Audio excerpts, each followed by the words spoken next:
العلي إلهي أنت مقصودي ورضاك مطلوبي أعطني محبتك ومعرفتك أما بعد السلام عليكم warahmatullahi wabarakatuh. Berkata Syekh Wan Daud bin Wan Abdullah Al-Fatani dalam kitab dia Sulamul Mubtadi, sehinggalah perkataan dia, maka apabila berkehendak sembahyang fardu yang lain, maka hendaklah ia tayamum pula. Yakni kita sebut dah tayamum ni untuk satu fardu. Semaya fardu sekali tayamum. Nak semaya fardu pula sekali pun tak batal, semaya tak batal, tak ketuk, tak gapo, kena tayamum sekali lagi. Manakala untuk sembahyang sunat boleh buat berapa kali pun tak apa. Kok semaya fardu hanya sekali sahaja. Jika belum lagi batalnya tayamum yang dahulu sekalipun tidak buat benda-benda yang membatalkan tayamum. Tayamum ni dia menurut apa yang kita ganti. Contohnya tayamum daripada gapo? Saya tayamum ganti ambil air semaya. Maka benda yang membatalkan air semaya juga membatalkan tayamum hok ganti ambil air semaya. Begitu juga tayamum mandi wajib. Apa awak tayamum ni? Saya tayamum daripada mandi wajib. Adakah tak benda yang membatalkan mandi wajib? Tak ada. Maka tayamum untuk mandi wajib tidak batal. Tak ada benda. Dan yang membatalkan tayamum itu barang yang membatalkan wudu. Setiap benda yang membatalkan wudu ada 4 benda dah. Gapo dia? Keluar sesuatu daripada jalan depan, jalan belakang. Setuh kulit laki-laki dan perempuan. Hilang akal. Lepas tu apa lagi? Menyentuh kemaluan dengan tapak tangan. Buat benda lagu ni batallah tayamum. Hak tayamum ganti ambil air semaya. Dan murtad, kalau seorang itu murtad lepas pada tayamum dia murtad. Murtad ni melalui 3 cara. Dalam hati, dengan perkataan ataupun dengan perbuatan. Maka kalau murtad batal tayamum. Dia beza dengan ambil air semaya. Kalau ambil air semaya murtad tidak batal lagi. Kerana ambil air semaya ni taharah qawiyah, taharah kuat. Mana akala tayamum pula taharah dhaifah, taharah tak kuat.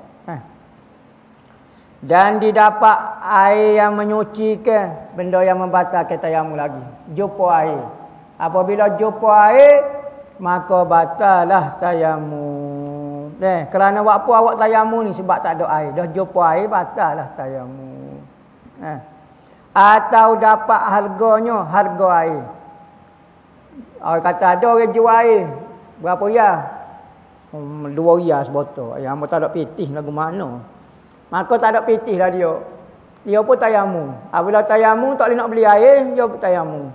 Maka ada orang beri pitih kepada dia 2 riyal. Batal tayamum dia, wajib kena pergi beli air tu. Lepas tu ambil air semaya. Atau diwaham ke dapat air. Disengkor ke dapat air. Seperti dia lepas pada tayamum, dia tengok air.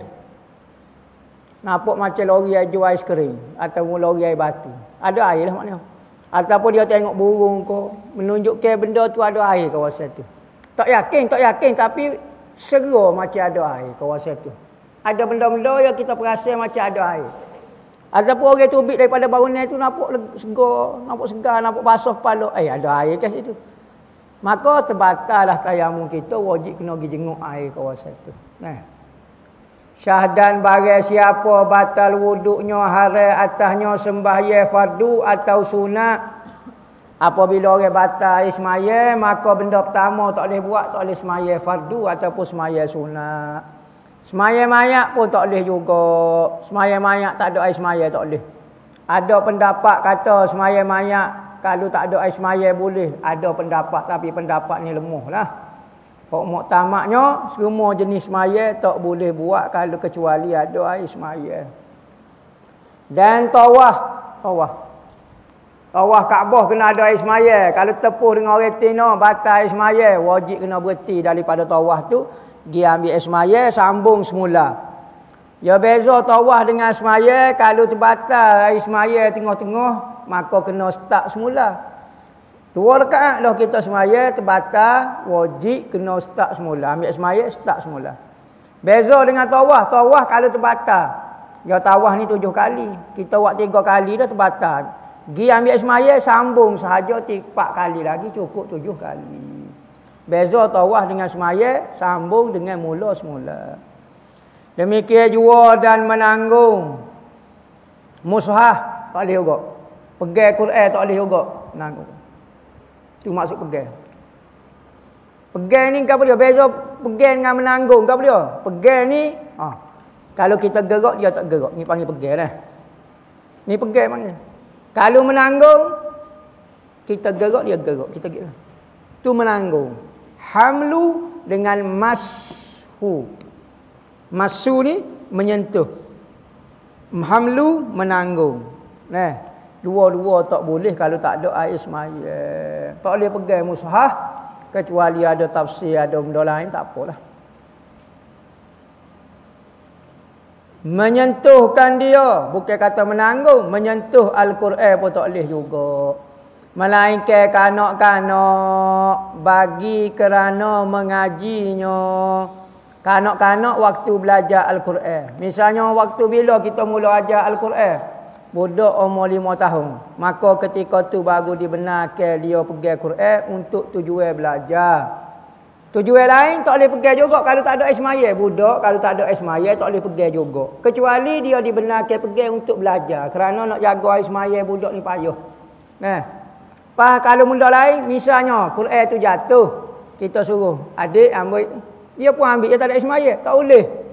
Bukan tujuan untuk belajar, tujuan untuk buat, tak boleh situ. Begitu juga budak, ya. Tapi kalau tujuan untuk mengaji, boleh. Dan haram atas orang yang hadas besar, hadas akbar, hadas besar. Segala yang haram atas segala orang yang hadas asghar. Semua benda orang batal semaya tak boleh buat belaka orang hadas besar. Dan lebih pula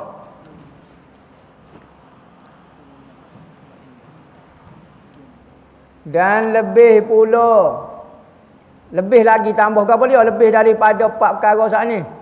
Lebih pula iaitu haram baca Al-Quran. Orang tak ada air semaya, benar baca Al-Quran.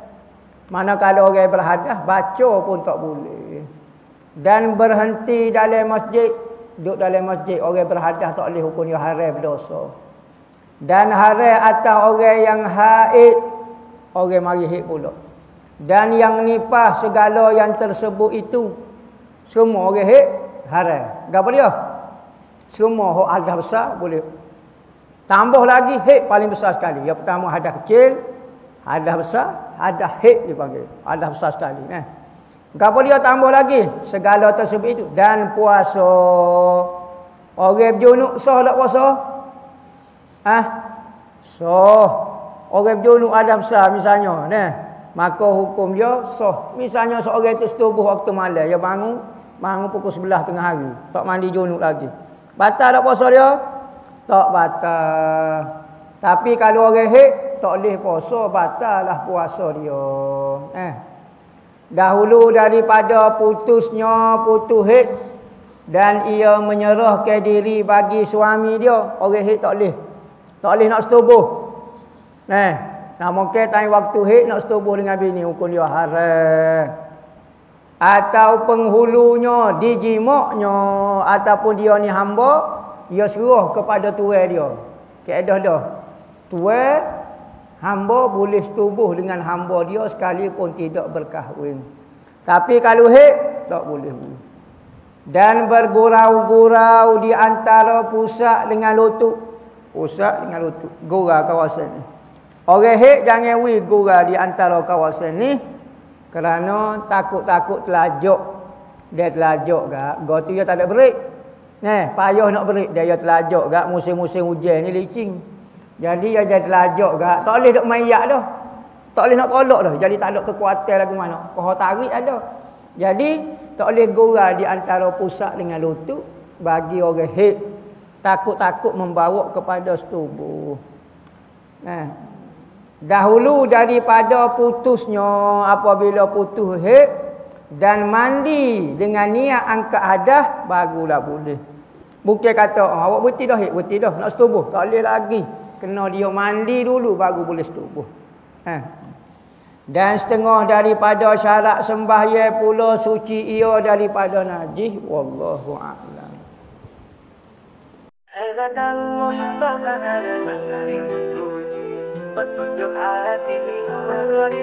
Hibat al-Mustafa, kami mencari ilmu suci, petunjuk hati, berat ilahi. Pagi dan petang tidak pernah sunyi, mengaji berbakti untuk umat sejati.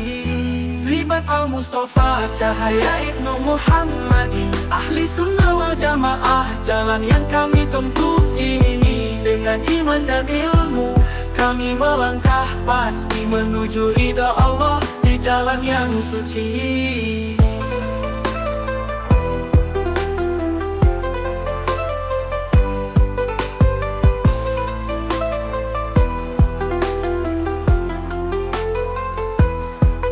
Guru-guru mulia penuh kasih mendidik, membimbing kami dengan hikmah dan nasihat yang bijak, menanamkan akhlak yang luhur dan mulia, agar kami tumbuh menjadi insan berharga.